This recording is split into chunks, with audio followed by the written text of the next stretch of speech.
ladies and gentlemen, it is Monday, and welcome to the Anime Lamb podcast. If you're wondering why I'm playing Binding of Isaac, I made a rule that I would play it every Monday. However, I might play it more often. I'm keeping the title only because I intend to play Cult of the Lamb once I figure out how to get it running better, or like a better laptop or better computer to make it run. I might die already. But basically, we talk about anime and play Binding of Isaac or Cult of the Lamb or whatever horror-themed games I have on hand at the time.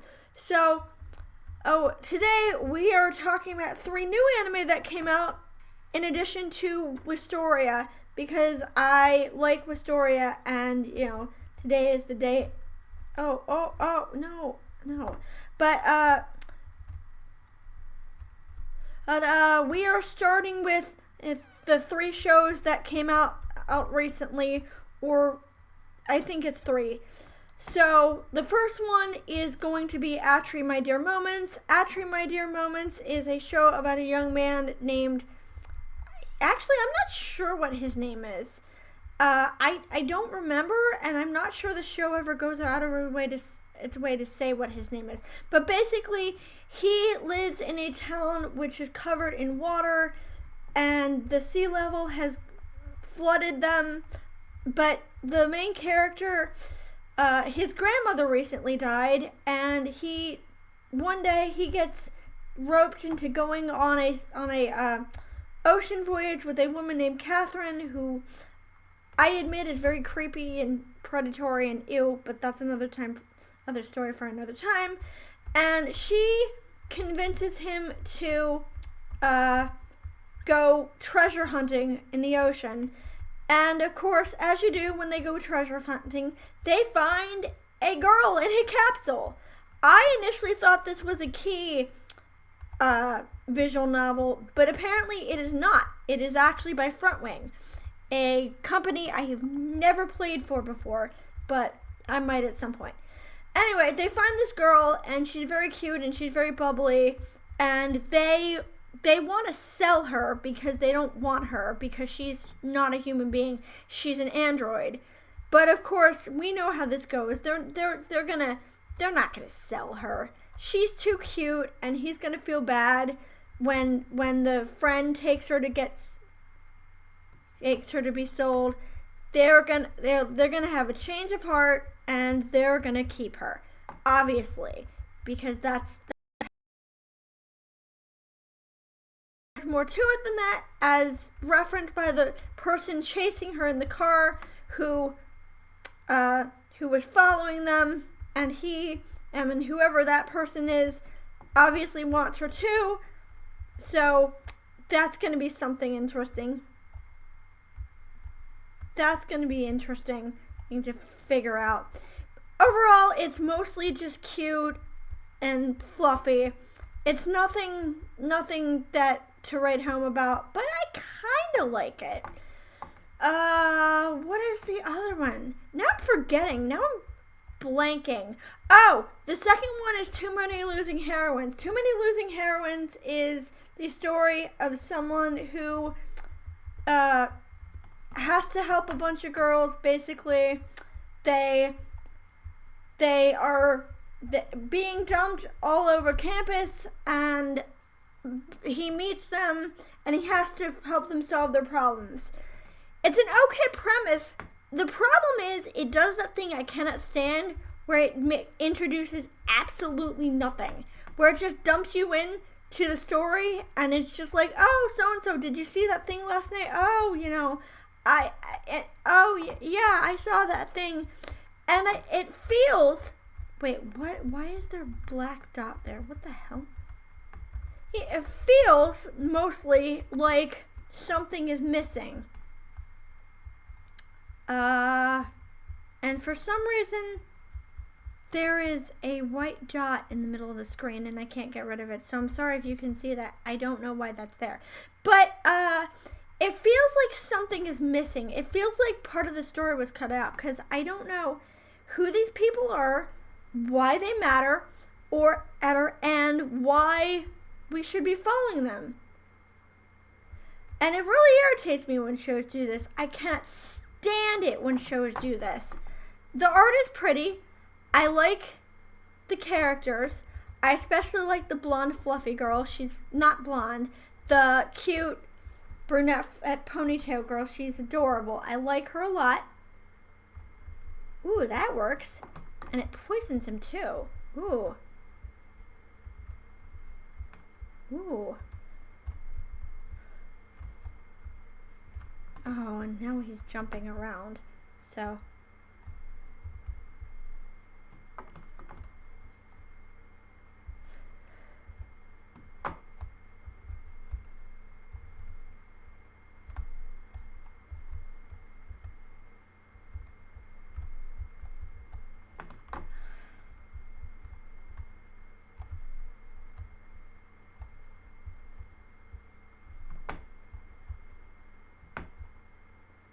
Oh, and of course. Oh, good, it's gone.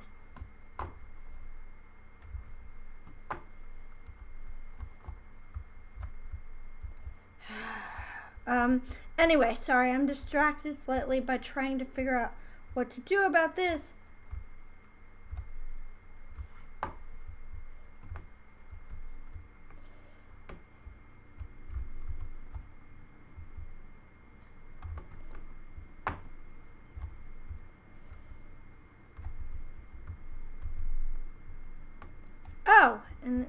And I killed it. Good. But anyway, it's a cute show. I just don't like shows that don't introduce anything. It's very annoying. There's another one which I'm trying to remember what it is. And there's one I really, really like, which is my favorite out of the three, but oh god. Why what is it? I don't remember what it is. Anyway, in the meantime, while I try and think of what that third show is, we will talk about Wisteria, Wands and Swords, because today Will has to fight in this weird arena thing because one of the teachers decides he wants to test Will for himself. I am stunned that the what's it called? The headmaster allows this, but she allows it, and she said, yep, test him. If he fails, he gets expelled. If he succeeds, he gets 5 points. I'm like, only 5?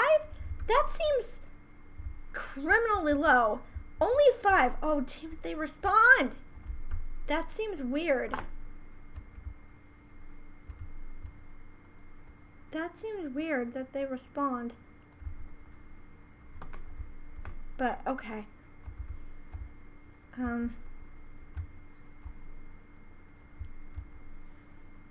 So, also you can use... Oh! I love that shot. Damn it. But anyway, he fights it. It's a cool fight. I wish they had gone the route of having him not use his sword for the fight and have to figure out what can he do without it, because it would have been a good teaching moment where you don't have to rely on your sword in order to get stuff done. But no, and the girl in this episode doesn't really do anything. The girl in general doesn't really do anything, and it's kind of starting to bug me because she's his childhood friend, and I thought she'd have more of a role, but no, she's just kind of there. Also, I learned that Werkner is the teacher who likes him, and the other teacher is called something else. I don't know what he's called. I guess Edward's the other teacher, I guess. I thought Edward was a student, but no, maybe he's the other teacher. So, what is the other one? There's another show that I've been watching that I saw the first episode of, and I don't remember what it is. Let me think for a minute. Let me finish this run and see if I can think about it. Because, oh god, it was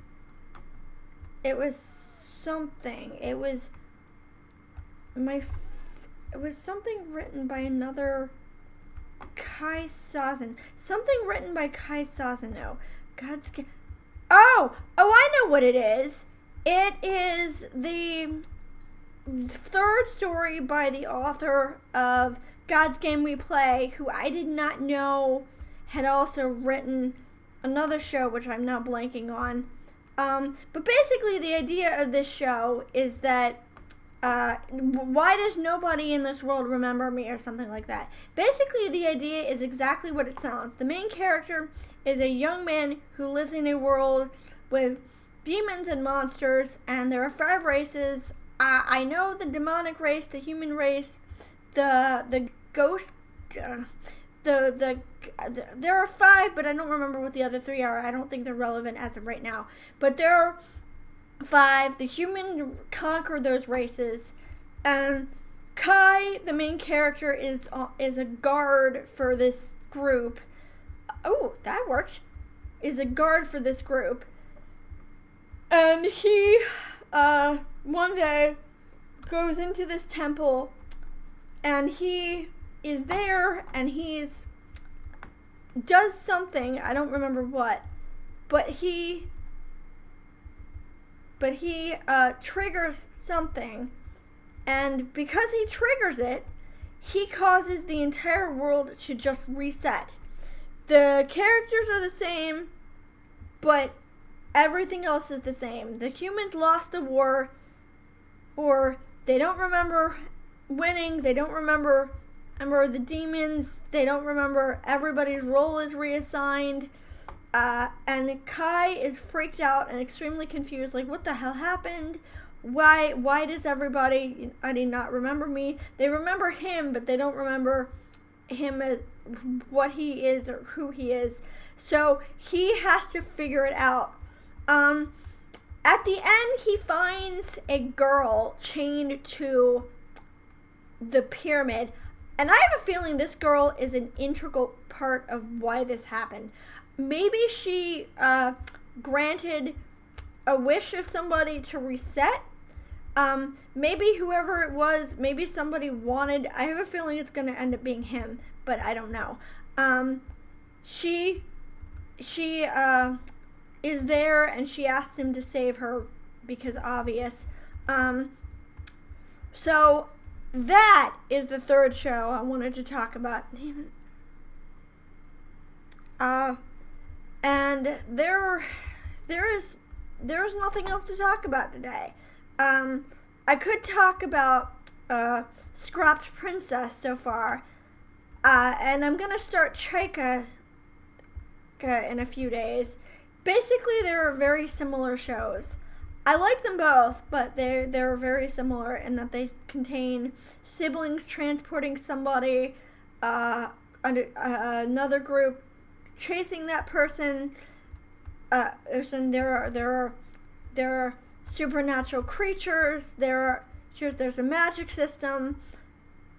It's unique enough that I wouldn't necessarily call it a ripoff, but I like the fact that he took elements from what he knows. Because I like Scrapped Princess. I think it's interesting. I like the dynamic between Pacifica and her family. I like the fact that, the show never ships her with Shannon directly. It's clear she likes and has feelings for him, but the show never, comes out and says that.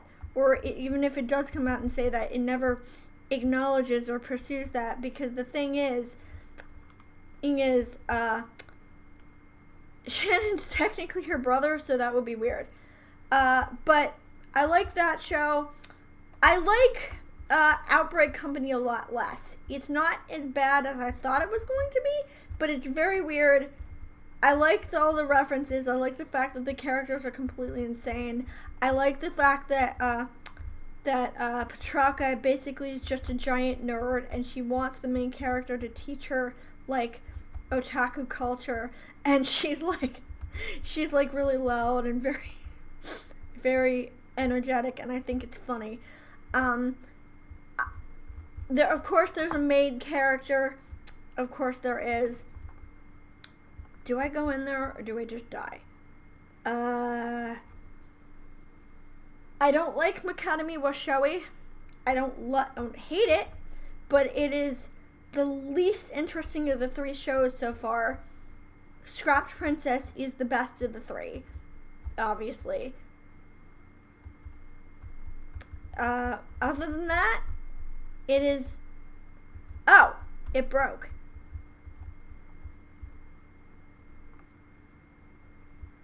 Oh. Health up. Oh, wait, but the health... But that didn't do anything. Okay, you know what? I'm not going to go in there. I don't want to... I don't want to go in there with just one... I don't want to do that. I don't want to go in there with just one. We have no keys. And I'm down to 1 heart. I'm not going to win this. So you know what? That is it for today. And tomorrow we will be back with more. Individual episodes return because I think that's the last of the summaries, the new stuff. So starting tomorrow, be back to individual episodes.